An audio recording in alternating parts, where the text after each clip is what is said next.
لا حول ولا قوة إلا بالله العلي العظيم. أعوذ بالله السميع العليم من الشيطان اللعين الرجيم. بسم الله الرحمن الرحيم.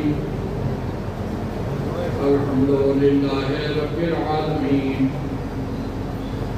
والصلاة والسلام على سيد الأولين والآخرين خير المبشرين والمنذرين أفضل المخلوقين في عالم التكوين أبي القاسم محمد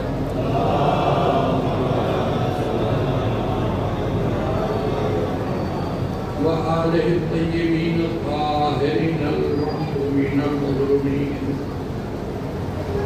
ولعنة الله على أعدائهم أجمعين من ليلنا هذا إلى يوم الدين. أما بعد، فقد قال الله تبارك وتعالى في كتابه المبين وهو أصدق الصادقين. بسم الله الرحمن الرحيم. لا إله إلا الله. صلوات يا محمد.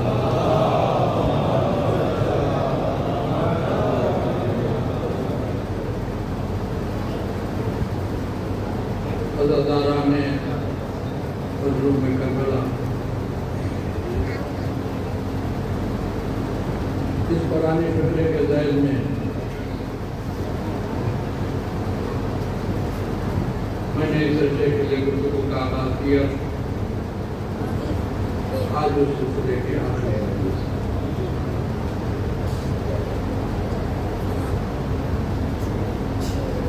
پچھلی کوئی گفتگو دہرانا نہیں ہے، تو پچھلی گفتگو سے آج کی گفتگو کو مربوط کرنا. اللہ نے اپنی معرفت کے لیے ایک نبی کو بھیجا اور کار رسالت میں مدد دینے کے لیے مولا علی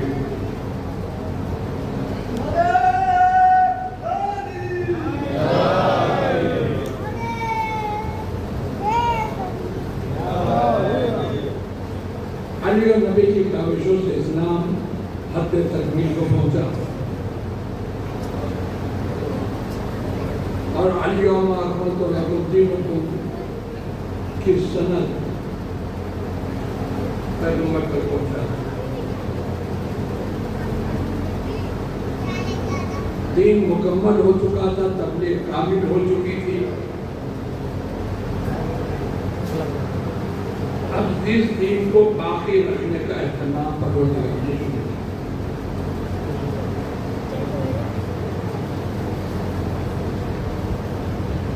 دین پھیلانے کی ذمہ داری محمد کے سر تھی، نبی کو تعاون دینے کی ذمہ داری مولا علی کے سر تھی. دین بچانے کے لیے اللہ نے حسین کو چنا اور حسین کی مدد کے لیے حضرت عباس کو.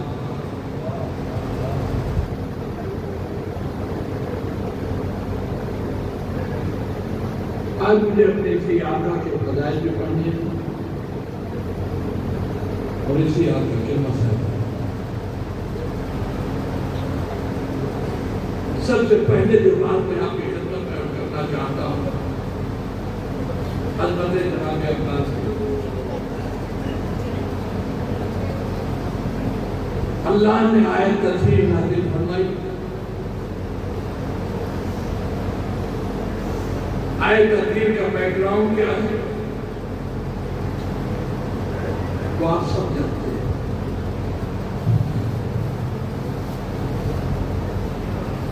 چادر تطہیر میں سب جمع ہو گئے. اللہ نے جبرائیل کو حکم دیا آیت تطہیر لے کر جاؤ اور ان صاحبان قصہ کو سنا. اب میں اپنے نوجوانوں اور بچوں کے علم میں اضافے کے لیے جملہ کہہ رہا ہوں.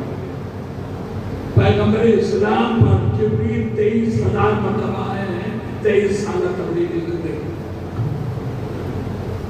لیکن اس 23,000 مرتبہ میں 22,999 مرتبہ جب بھی اللہ نے جبریل سے کہا نیچے جاؤ میرے حبیب کے پاس، تو میرے حبیب کے پاس آنے والا جبرائیل بغیر کسی چوک و چرا، بغیر کسی سوال کے چلا ہے۔ لیکن جس دن اللہ نے آیت تفسیر جبریل کے حوالے کی اسے لے کے جاؤ، تو جبریل نے کہا مالک جاؤں گا، پہلے یہ بتا چادر کے نیچے آئے گا۔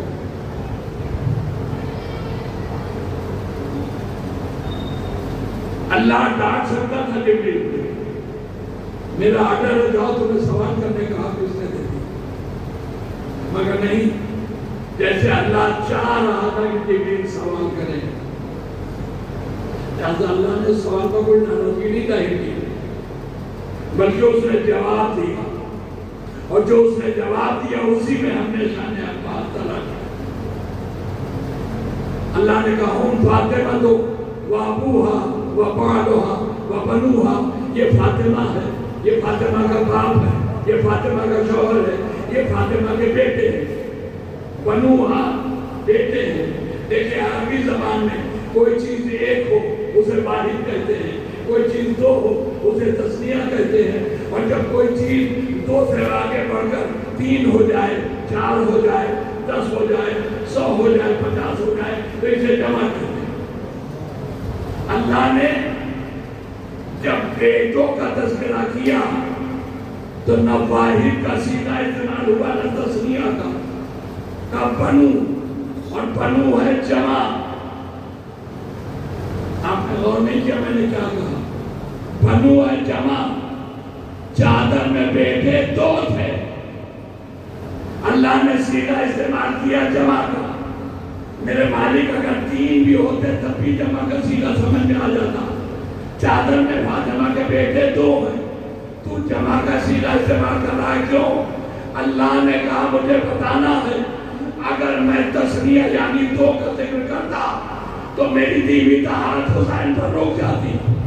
میں نے کہا اس میں فاطمہ کے بیٹے ہیں، تو اب جہاں تک فاطمہ کے بیٹوں کا سلسلہ جائے گا وہاں تک میری دیوی طہارت جائے گی۔ ایک صلوات بھیجیے محمد علیہ۔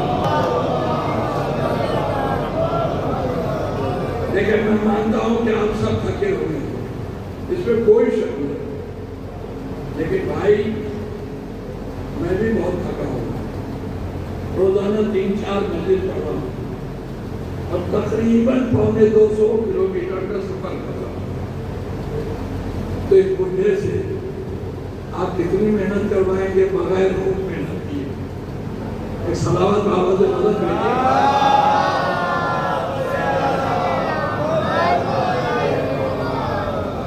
اللہ نے کہا میں نے جمع کا سیدھا اس لیے استعمال کیا تاکہ جہاں تک فاطمہ کے بیٹوں کا سلسلہ جائے وہاں تک میری دیوی طہارت جائے۔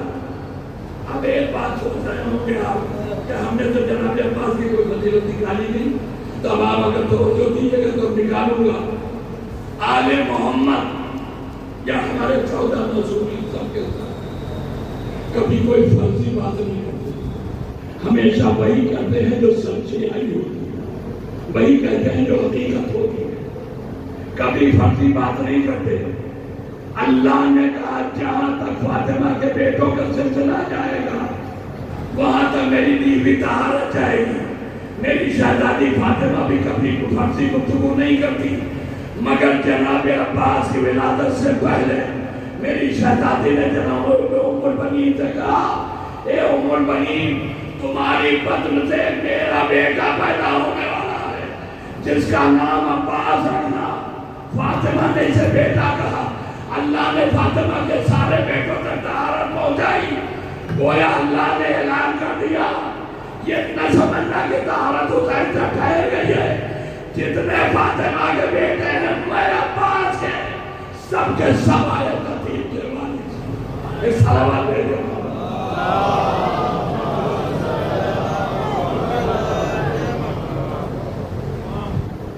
ایک کمال۔ اب دوسرا کمال جو میں اپنے آقا کا بیان کروں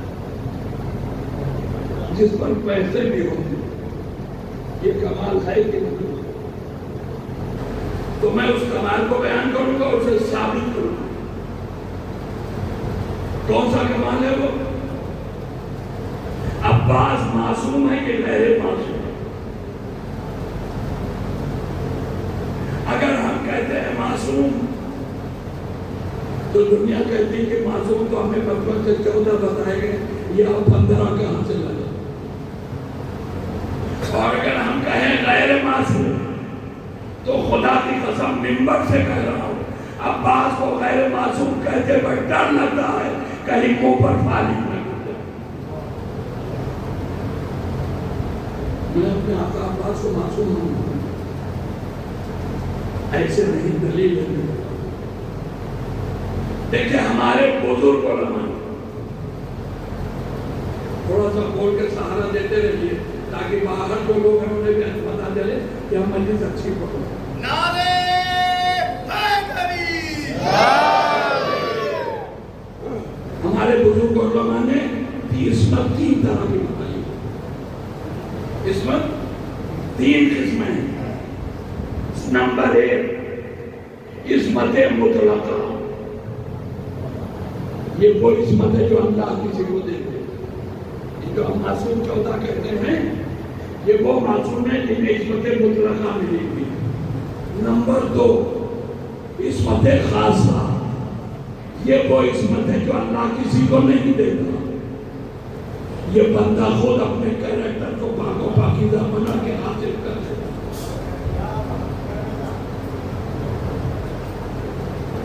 لیکن کچھ لوگوں کی سمجھ میں آیا اکثریت کی سمجھ میں نہیں آیا. خاندان رسالت میں ایسے بہت ہیں جو عصمت خاصہ کے حامل ہیں. اللہ نے معصوم بنایا نہیں ہے لیکن انہوں نے اپنے کیریکٹر سے عصمت حاصل کر لی ہے. انہی میں جناب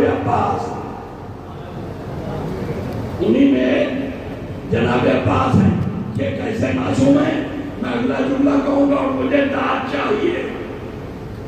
یہ کیسے معصوم ہے؟ اللہ نے معصوم بنایا نہیں ہے. یہ اپنے کردار سے معصوم بنے ہیں.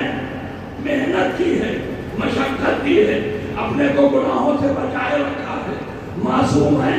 تو اب میں بات اپنے مولا حسین کی بارگاہ میں معافی کے ساتھ کہوں گا, میرے آقا حسین, میرے مولا حسین, اپنے اس ناچیز غلام کو معاف کر دینا. اس لیے کہ آپ کے بھائی عباس کے لیے ایک جملہ کہنے جا رہا ہوں, مگر خوشی اس لیے ہے کہ میں آپ کے بھائی کے لیے کہنے جا رہا ہوں. عزیز بھائی, میں آپ کا عزیز ترین بھائی عباس, آپ کو اللہ نے عصمت دے کے بھیجا.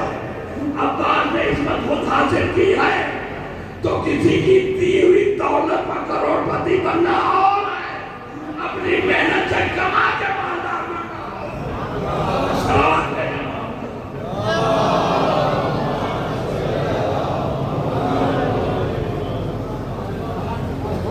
اور تیسری عصمت عامہ. اس عصمت کی وضاحت جو ہوئی کہ یہ عصمت ان لوگوں کے پاس ہوتی ہے جن میں گناہ کا مادہ نہیں ہو. یہ بچے بیٹھے کے سامنے آپ کہتے ہیں کہ معصوم بچہ ہے, تو جب معصوم چوک ہے تو یہ 15 کا بچہ ہے. یہ وہ معصوم ہے جس میں ابھی گناہ کرنے کا مادہ نہیں. تو یہ معصوم 3 طرح کے. دوسرے معصوم دوسرے طرح جو خود عصمت کو حاصل کرے. اب جناب عباس کی عصمت کی دلیل دے. معصوم تھے. ایک قانون ہے اسلام, معصوم کی استعمال کی ہوئی چیز کو غیر معصوم استعمال نہیں کر سکتا.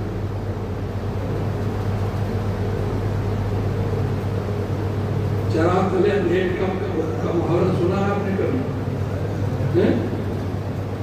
تو اگر دیکھنا ہو تو ذرا داہنے بائیں دیکھیں. لیکن ہنسیے نہیں, کسی کو بھی نیند آ سکتی, نیند اختیار کسی نہیں, مگر اس نیند کو بھگانے کا کام اگر آپ نہیں کریں گے تو سونے والا دماغ میں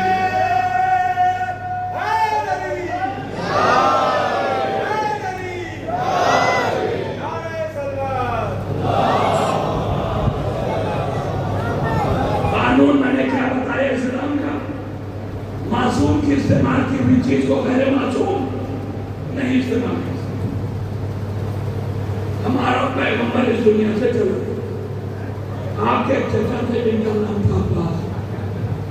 وہ آئے مولا علی کے پاس اور انہوں نے کہا بیٹا محمد میرا بھتیجا تھا, وہ چلا گیا دنیا, تو اب وراثت میں میرا بھی کچھ حق بنتا ہے, لہذا مجھے میرا حق چاہیے. مولا علی نے فرمایا کہ چچا آپ بزرگ ہیں, ہمارے بڑے ہیں, آپ کو جو لینا ہو رسول کے بچے ہوئے میں سے آپ لے لیجیے.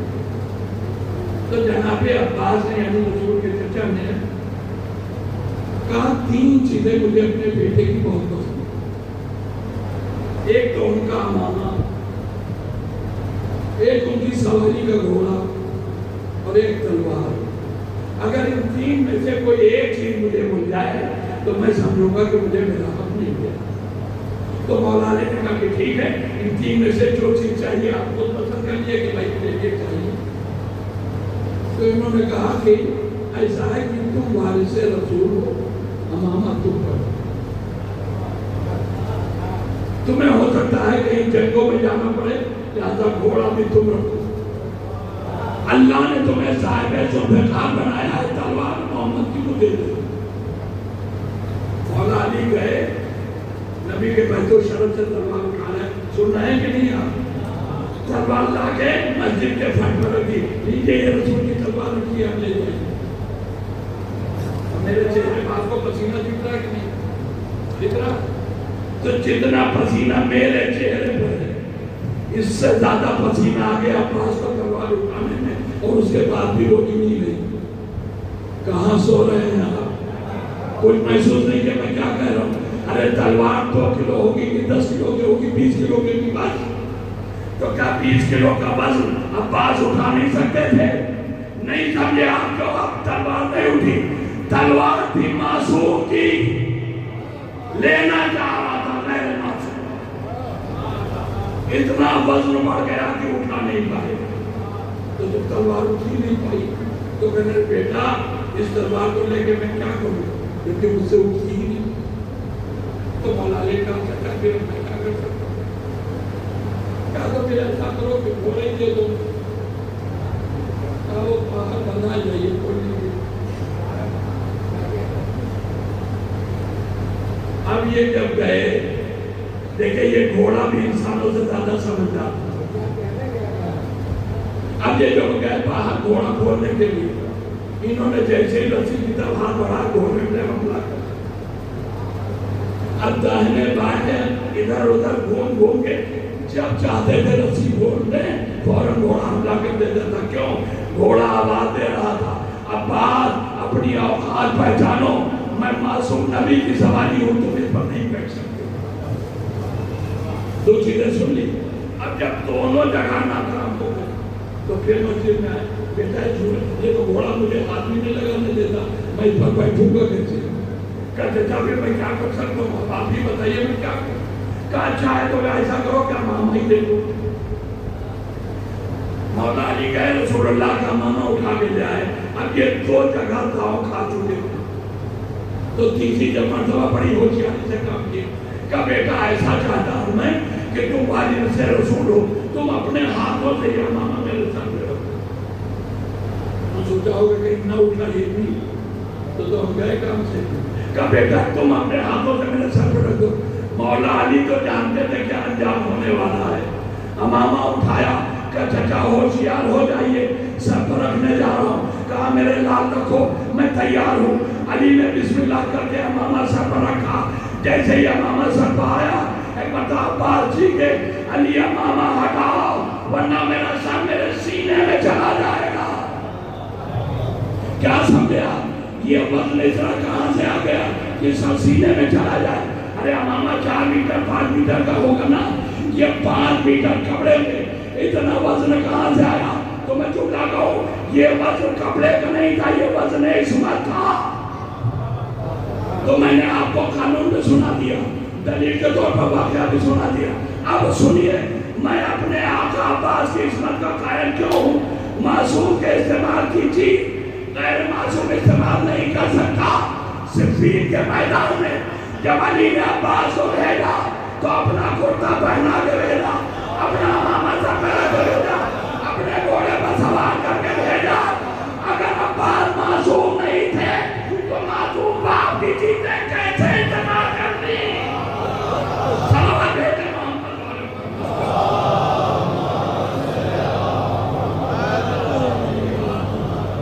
اور اب اسی میدان صفین میں جانے پر بھی فضیلت کا اظہار ہوا۔ میرا آقا خیمے سے نکلا کسی جنرال کی طرح، میدان میں آپ کا آگے جم گیا سیسا پلائی ہوئی دیوار کی طرح، تلوار کھینچی جعفر طیار کی طرح، حملہ کیا حیدر کرار کی طرح، دشمن بھاگا لشکر کفار کی طرح۔ صلوات محمد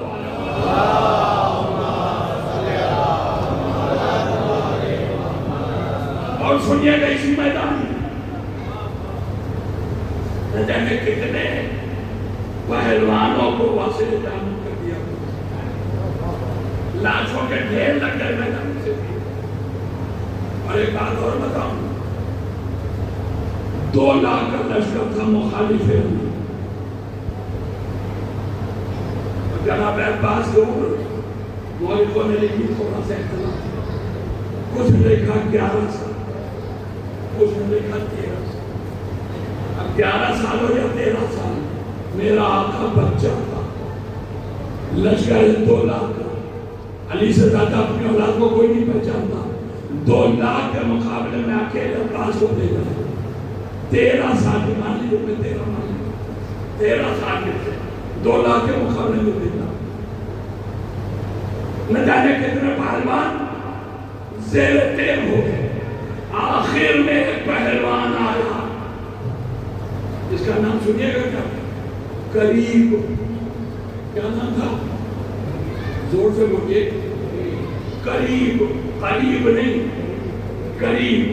اگر انگریزی بتاؤں اردو میں نہیں بتاؤں، KREB، قریب، اس کا مطلب ہوتا ہے تکلیف دینے والا۔ یہ آیا عباس کے مقابلے، کتنا بڑا پہلوان تھا، تاریخ میں اس کا وزن لکھا گیا 3 کوئنٹل۔ اب آپ سوچتے 3 کوئنٹل کا جو کتنا بھاری ہوگا وہ؟ اب آپ جا کے سنیے تو مزہ آئے گا۔ یہ آیا مولا عباس کے سامنے اور کہنے لگا، اے بچے، مجھے جانتے ہو میں کون ہوں؟ جناب عباس نے کہا ہاں جانتا ہوں۔ کہا تو بتاؤ میں کون ہوں؟ کہا تو زنے زانیہ کا بیٹا ہے۔ ہائے ہائے کیا سنا؟ عباس نے کہا تو زنے زانیہ کا بیٹا ہے، یعنی زانی عورت کی اولاد ہے۔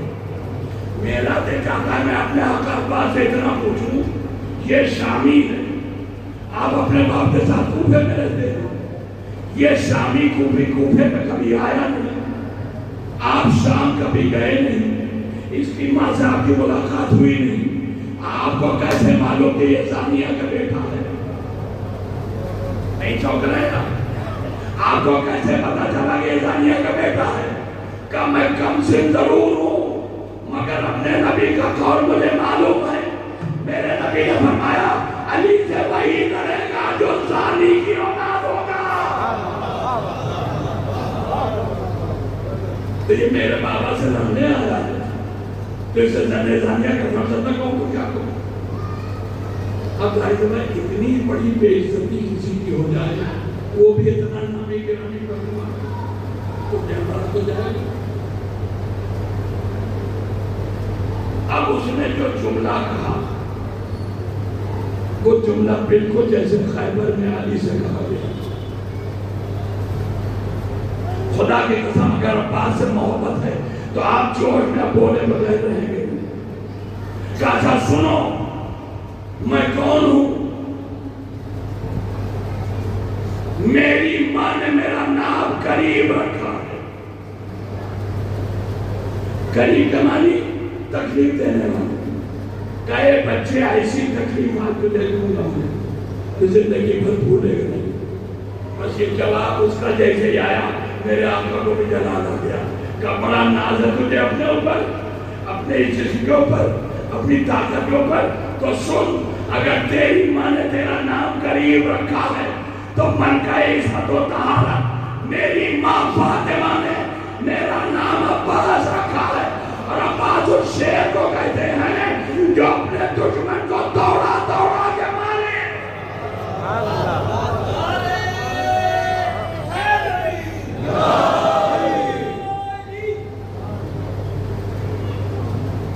میری ماں فاطمہ زہرا نے میرا نام عباس رکھا، اور عباس اس شیر کو کہتے ہیں جو اپنے دشمن کو دوڑا دوڑا کے مارے۔ اب تجھے اسی صحرا میں دوڑا دوڑا کے ماروں، اور یہ کہہ کے جو جناب عباس نے تلوار کھینچی، تو فقط تلوار کھینچنے کو دیکھ کے اس کی روح بنا، تعریف پڑھ رہا ہوں اپنی طرف سے نہیں، یہ بھاگا، عباس کے سامنے سے بھاگا۔ میرے آقا نے کہا بھاگ کہاں رہا ہے؟ کہا بھاگ کہاں رہا؟ کہنے لگا چھوڑ دو عباس، میں تم سے لڑنا نہیں چاہتا۔ کہا تیرا بھاگنے کو بتا رہا کہ میں عباس ہوں، اب تجھے دوڑا دوڑا کے ماروں گا۔ یقین جانے پورے باغ میدان میں جناب عباس سے دوڑایا، 3 کوئنٹل کا وزنی تھا، تھوڑی دور بھاگا، بھاگتے بھاگتے شیشہ سے پھوٹ گئی، زمین پر گرا، توجہ دیجیے گا، زمین پر گرا، اور جب زمین پر گرا تو جناب عباس تھوڑا دوڑا کے اس سے قریب آئے، یہ کمر میں پٹکا باندھے ہوا تھا، میرا آقا گھوڑے پر سوار، اس نے ہاتھ بڑھا کے اس کا پٹکا پکڑا اور پکڑ کے اٹھالا، نہیں بتایا، اٹھالا، اور اتنا اٹھالا کہ نظر نہیں آ رہا تھا کہاں گئے۔ نہیں لطف آیا آپ کو؟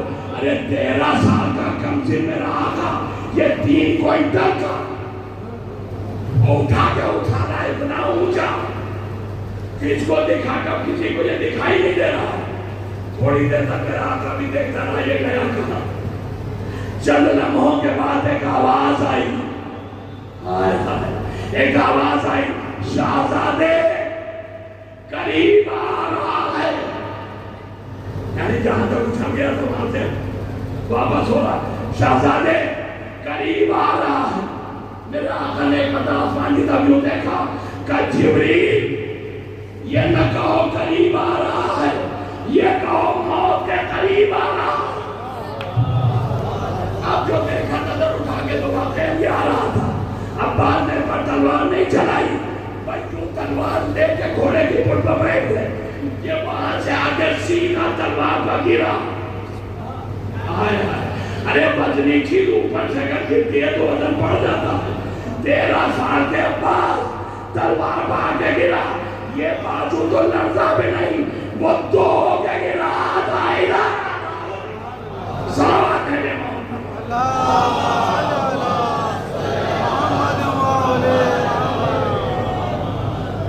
کچھ اندازہ لگایا آپ نے کس درجے کے بہادر سجا۔ اب آخری دلیل شجاعت جناب عباس کی ہے۔ یہ کارنامہ اس وقت کا ہے صفین، جب عمر شریف ہے 13 سال، اب کربلا میں ہے 32۔ کچھ آپ اندازہ لگا رہے 13 سال کی عمر میں جب بہادری کی تھی تو 32 سال میں بہادری کہاں پہنچی ہوئی؟ بس ایک واقعہ سنو، شب عاشورا۔ لیکن آپ سب سے زیادہ میرے قریب ہیں، صرف گردن ہلانے میں بچہ سوچے کا تو ہوا کہ یہ تب آگے بڑھوں گا۔ صلوات بھیجے محمد۔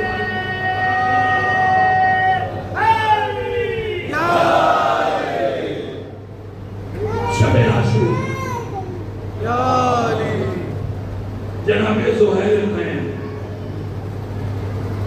مولا کے حسین کے صحابیوں میں سے اگر اجازت ہو تو ان کے لیے ایک بات کہوں، جناب زہیر میں ان کا خطاب ہے طبیب کربلا۔ طبیب سمجھے، ڈاکٹر ہے، حکیم، طبیب کربلا۔ یہ ایسے طبیب ہیں کہ جس کسی شخص کی کوئی بیماری ٹھیک نہ ہو رہی ہو، ان کے نسخے کو عمل کیجئے ٹھیک ہو جائے گا۔ گارنٹی ہے میں ٹھیک ہو کے بیٹھا. اب وہ نسخہ کیا ہے وہ بھی سن لیجیے. لکھنؤ میں ایک مولانا تھے, یہ آج کی بات نہیں ہے, تقریباً 100-150 سال پہلے. ان کو کوئی ایسی بیماری ہو گئی کہ دوا کھا رہے تھے, شفا ہوئی نہیں گئی. رات میں انہوں نے ایک دن خواب میں دیکھا کہ جناب زہیر نے کائنات ہے اور کہہ رہے ہیں کہ اے مولوی تو اپنا علاج کیوں نہیں کرتا, ان کی زندگی گزری جا رہی تھی دوا کھا. زہیر نے کہا آپ اپنا علاج کیوں نہیں کرتے؟ تو انہوں نے خواب میں جواب دیا کہ میں نے تو کوئی دوا چھوڑی ہی نہیں, جو دوا بتا دیتا ہے کوئی وہی کھانے لگتا ہوں. کا سب کی بتائی دوا کھا چکے, اب میری بتائی دوا کھا کے دے. کا بتائیے, کا بتاؤں کیا, تو مولوی ہے اس دوا کو جلدی کھائے گا نہیں. کیا کہا, تو مولوی ہے جلدی میری بتائی دوا کھائے گا نہیں, اس لیے کہ میں دیکھ رہا ہوں دوا تیرے سامنے سے نکل جاتی ہو تو نہیں کھاتا. انہوں نے کہا بتائیے تو آگے وہ دوا کون سی ہے کہ جو میرے سامنے رہتی ہو میں نہیں کھاتا, میں تو ہر دوا کھانے کو تیار ہوں. کب مجلسوں میں جاتے ہو نا, کہاں جاتا ہوں, کہا جب تبرک پڑھنے لگتا ہے تو تم اپنی مولویت کے شان میں اکڑ کے باہر نکل جاتے ہو, بھیڑ میں گھس کے حصہ کیسے کیا کہنا ہے, سبحان اللہ. تم اپنی مولویت کی اکڑ میں باہر نکل جاتے ہو. تبرک لیں گے, بے عزتی ہوگی, بھیڑ میں کیسے گھسے دھکے لگیں گے. تو میں تمہیں بتاتا ہوں, اب اگر تمہیں ٹھیک ہونا ہے تو جب کبھی مجلس میں جاؤ, تبرک جہاں پڑھنا وہاں پہنچو, فقیروں کی طرح ہاتھ پھیلا کے تبرک مانگو, کھاؤ. اگر شفا نہ مل جائے مجھے طبیب کربلا لانے کا. سبحان اللہ, سبحان اللہ. اور اس کے بعد یہ واقعہ ہے باقاعدہ انہوں نے ایسا ہی کیا اور ان کی بیماری ختم ہو گئی. یہ جب میں نے سنا تو میں نے بھی مجھے ہارٹ کی بیماری اور اتنی شدید بیماری ہے کہ ڈاکٹروں نے بتایا کہ آپ کے 2 بال ختم ہو چکے اور وہ بھی 60% بلاک. سن 1980 سے مریض ہوں, پہلا ہے 1980 میں پڑھا. میں نے سوچا یہ تو بہت آسان مسئلہ ہے. میں نے ایسے ہی مجلسوں میں کہا بھی کتنا حصہ مانگ کے کھانا چاہیے. آپ سوچئے جس شخص کے 2 بال ختم ہو چکے ہوں, 1 بال بچا ہو وہ بھی 60% بلا, وہ اتنی طاقت لگا کے تقریر کیسے کرتا. یہ اسی زہیر کی بتائی بھی دعا کا کام. ایک صلوات بھیجیں اللہم صلی علی محمد وآلِ محمد. میں زہیر خین کی بات کر رہا ہوں. شب عاشور خیمہ جناب عباس کے دروازے پر آواز دیا, آقا. جناب عباس دروازے پر آگئے. کیا بات ہے زہیر؟ کہا آقا آپ سے کچھ کہنا چاہتا. کہو. کہا یہاں نہیں, یہاں کہوں گا مجھے ڈر ہے, میری آواز بی بی کے خیموں تک میں پہنچ جائے اور میں جو بات کرنا چاہتا ہوں وہ چاہتا ہوں بس آپ سن لو. کہا تو پھر, کہا میرے ساتھ میدان میں. جناب عباس گھوڑے پر سوار ہوں, زہیر بھی گھوڑے پر سوار ہوں اور دونوں آئے میدان میں. اب یہ تاریخ لکھتی ہے کہ یہ واقعہ ہے آدھی رات. آدھی رات کا مطلب 12 بجے کے بعد. یہ ٹائم بلا وجہ نہیں بتا رہا ہوں, مجھے اسی ٹائم سے تو فضیلت بات میں آ گئی. 12 بجے کے بعد. اب مولا پاس نے کہا تو ہے, بولو کیا کہنا چاہتے ہیں. کہا آپ کو یہ معلوم ہے کہ آپ کے ماں سے آپ کے والد محترم نے نکاح کس لیے کیا تھا؟ جناب عباس نے کہا جانتا ہوں. ایک فرزند بہادر فرزند کے قائل کی. میری ماں کے خاندان کو جان کے انہوں نے میری ماں سے رکھ دیا تھا کہ اس سے فرزند بیٹا ہو پیدا ہوگا جو بہادر و شجاع ہوگا, اور جانتا ہوں وہ میں اس کی تمنا میرے بابا نے کی تھی, وہ میں کا. تو پھر آقا میں ایک ہی جملہ کہوں گا, جس دن کے لیے تمنا کی تھی مولا علی نے آپ کی, وہ دن کل آنے والا.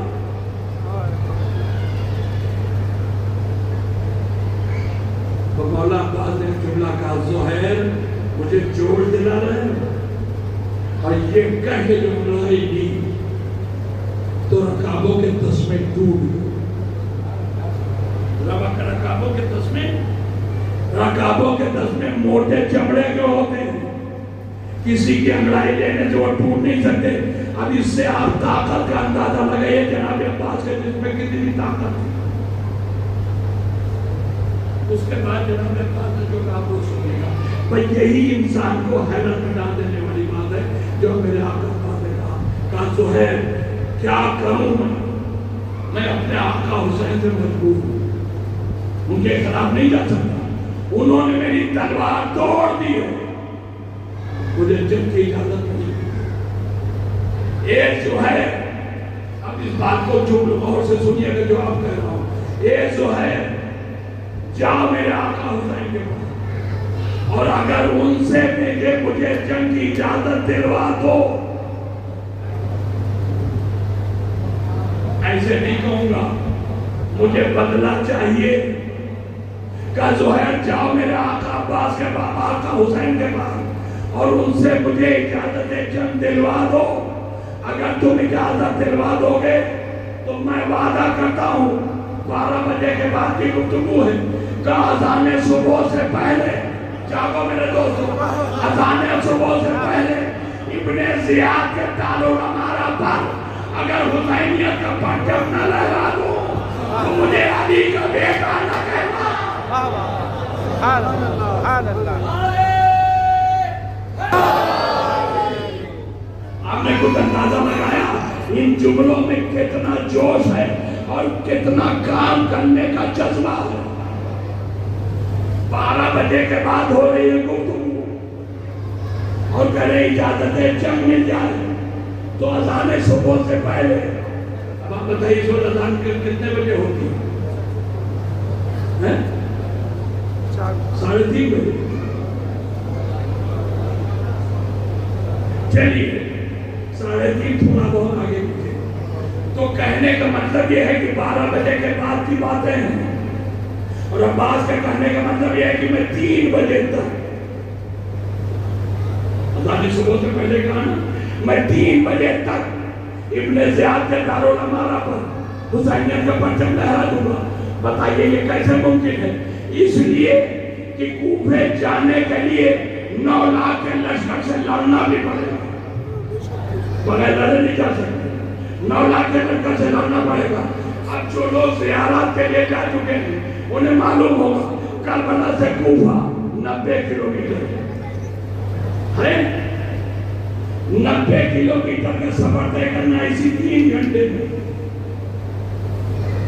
اچھا آپ جب قوم پہنچیں گے کوفہ تو بزرگ حضرات پہلے شہروں کے چاروں طرف ایک دیوار کرتی تھی جسے شہر پناہ کہتے ہیں. یہ دیوار کیوں بنائی جاتی تھی؟ تاکہ دشمنوں کے حملے سے شہر محفوظ ہو. اور اس دیوار میں لوہے کے بہت وزنی دروازے لگائے جاتے تھے تاکہ اگر کوئی توڑنا چاہے تو توڑنا پڑے.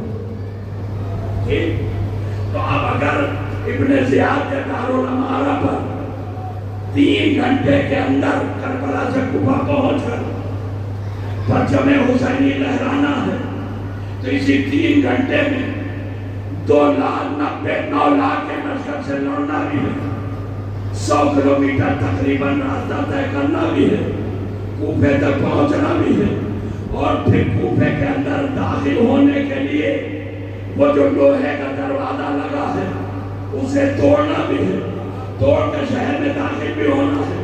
پھر ابن زیاد کے دارالامارہ پر پہنچ کر اس کے محل میں جو گیٹ ہے وہ بھی ایسے ہی لوہے کا ہے, اب اسے بھی توڑنا ہے.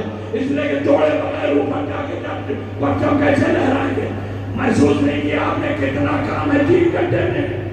3 گھنٹے میں 9 لاکھ کے لشکر سے لڑنا ہے, 100 کلومیٹر کا سفر کرنا ہے, ایک دروازہ لوہے کا شہر پناہ میں جو ہے اسے توڑنا ہے, پھر ابن زیاد کے دارالامارہ کا دروازہ توڑنا ہے, پھر اسی 3 گھنٹے میں چھت پہ جا کے پرچم لہرانا ہے. میرے دوستو ایک بات بتاؤ, کسی انسان کے لیے یہ ممکن ہے؟ مگر عباس نے کہا ہے تو ممکن ہے تو مجھے ایک جملہ کہنے کو جی چاہتا ہے کہ اے میرے آقا حسین، عباس کو اجازت ہے جنگ دے دیجئے، اگر اجازت مل جائے گی تو دنیا نے علی کے ہاتھ پر ایک درے خیبر دیکھا تھا، عباس کے ہاتھ پر 2 درے خیبر دیکھا تھا۔ سبحان اللہ، واہ واہ واہ، سلام محمد اللہ صلی علی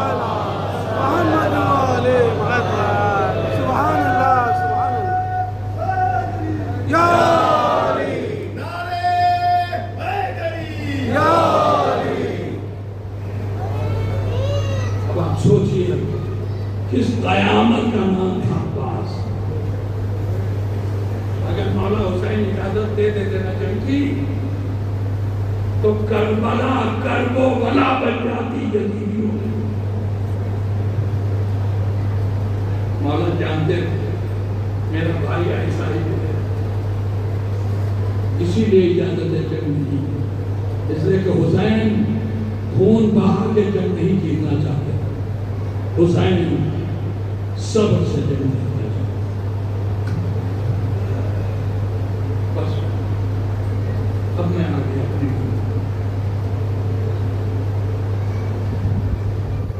صبح سے بار بار جناب عباس مولا کے سامنے پہنچا، آقا اجازت دو میدان میں جانے کی بات۔ حسین نے کہا پھر تھوڑی دیر کے بعد آقا اجازت نہیں دے، شام ہو گئی۔ آخری بار جب گیا پھر کا مولا نے انکار کر دیا۔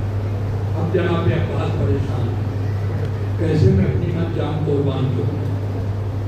خیمے کے دروازے پر بیٹھے، پریشانی چہرے پر آشکار، لیکن ان کا چہرہ چمک نہیں رہا۔ کوئی ذہن میں تدبیر آ گئی۔ عباس نے سوچا آقا سے اجازت لینے کا بہترین ذریعہ میری بچی سکینہ،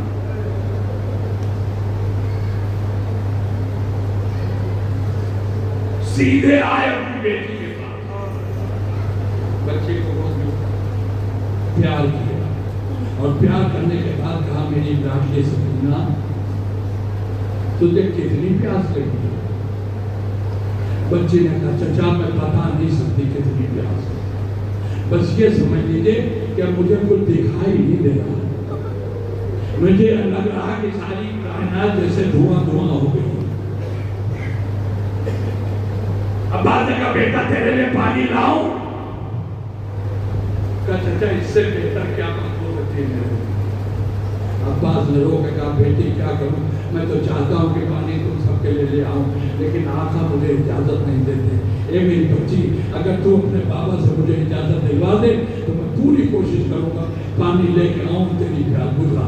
کہا اچھا اگر ایسی بات ہے تو چچا میرا بابا کبھی میری بات ٹالتا نہیں، آپ مجھے میرے بابا کے پاس لے چلیے، میں اپنے بابا سے کہہ کے آپ کو اجازت دی جنگ کی اجازت دلواؤں گی۔ جناب عباس نے بچی کو گود میں اٹھایا، مولا حسین کی خدمت میں حاضر ہوئے۔ مولا حسین نے دور سے دیکھا عباس سکینہ کو لے کر آ رہے ہیں، حسین اپنے مقام سے کھڑے ہوئے، قریب پہنچ کے عباس نے بچی کو اتارا۔ بچی گئی پہلے تو باپ کے پیروں سے لپٹ کے رونے لگی، سکینہ کا رونا دیکھ کر حسین تڑپ گئے، بچی کو گود میں لیا، میری لاڈلی بچی کیوں رو رہی ہے، میری بیٹی کیوں رو رہی ہے؟ کہا بابا رونے کا سبب بتاؤں؟ کہا بتا میری بیٹی۔ کہا آپ میرے چچا کو میدان میں جانے کی اجازت کیوں نہیں دیتے؟ میں پیاس سے مر رہی ہوں، میرا چچا جائے گا تو پانی لے کر آئے گا، اجازت دیں گے آپ؟ کہا بیٹا میں نے تیری بات کبھی ٹالی نہیں ہے تو آج بھی تیرے چچا کو اجازت دے دوں گی، مگر ایک سوال میں کر رہا ہوں اس کا جواب دے، تیرا چچا میدان میں جا کے اب لوٹے گا نہیں؟ یہ بتا شام غریبہ میں جب تجھے شبر تماچے مارے گا تو کسے پکارو گی؟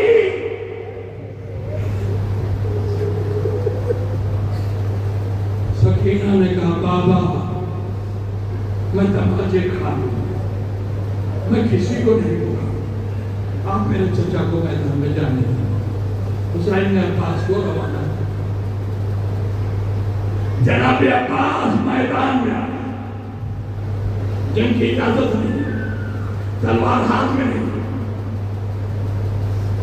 لیکن صاحب ذکر العباس کتاب میں نجم الحسن کرالوی مصنف، انہوں نے لکھا کہ نہر تک پہنچنے کے لیے فقط راستہ بنانے میں جن لوگوں کو راستے سے ہٹایا وہ 2200 تھے جو سب کے سب مارے، فقط راستے سے ہٹانے جسے ہاتھ لگا دیا وہ مر گیا۔ اب خوف فوج یزید پر اتنا طاری ہے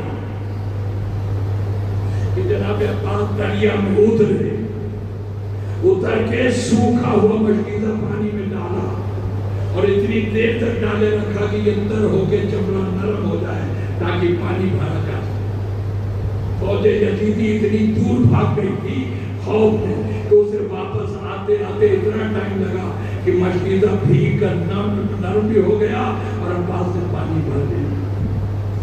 اب جناب عباس کی بے بسی کو غور کرو گے، پتہ نہیں تمہاری آنکھ سے آنسو نکلے گا کہ نہیں، مگر کائنات کے مالک کا بیٹا ہے عباس۔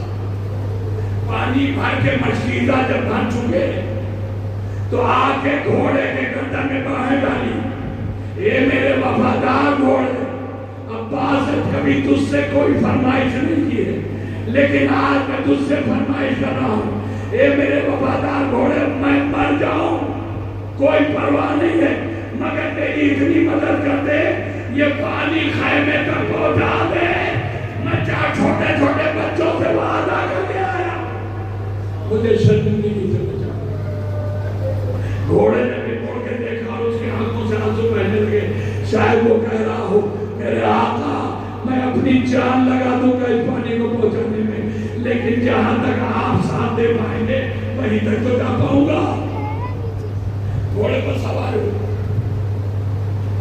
فوج خوف میں پھر بھاگی مگر کسی نے آیا، کسی نے آڑ لے کے پیچھے سے دائنے بازو پر وار کیا، عباس کا دائنا بازو کٹا۔ یہ تو آپ سنتے رہتے مگر سنو گے، علم کا پرچم ہوا میں لہرا، در خیمہ پر سکینہ بچوں کو سمیٹے ہوئے بار بار دکھا رہے، وہ چچا کا دیکھو آ رہا ہے، دیکھو ادھر ہی بڑھ رہا ہے، میرا چچا پانی آ رہا، بچوں گھبرانا نہیں، میرا چچا بڑا بہادر ہے، میرا چچا بڑا شیر ہے، یہ فوج میرے چچا کا کچھ نہ بگاڑ پائے گی، وہ پانی لے کر آئے گا، پانی لے کر آئے گا۔ مگر ابھی یہ بات کھا نہیں رہی تھی شہزادی کہ علم کو ایک جھٹکا لگا، شہزادی گھبرائی، اے میرے مالک میرے چچا کی خیر ہو، مگر جھٹکا ایک لمحہ کے لیے لگا تھا۔ جناب عباس کا دائنا بازو قلم ہوا، علم کو بائیں ہاتھ سے سنبھالا، علم کا پرہرا پھر لہرانے لگا، سکینہ کا دل ٹھہر گیا، میرا چچا پر سلامت ہے، میرا چچا زندہ ہے۔ مگر ابھی چند ہی قدم آگے اور میرا شیر پڑا تھا کہ ایک مرتبہ دوسرے بازو پر وار ہوا، اب جو بایاں بازو کٹا، علم جو گرا تو پھر نہیں اٹھا، بچوں میں کوہرام برپا ہو گیا۔ شہزادی سکینہ، علم پلن نہیں ہو رہا ہے، کہیں میرے سکا کو کچھ ہو تو نہیں گیا، سکینہ کہیں بچوں دعا مانگو میرا چچا پانی لے کر آ جائے۔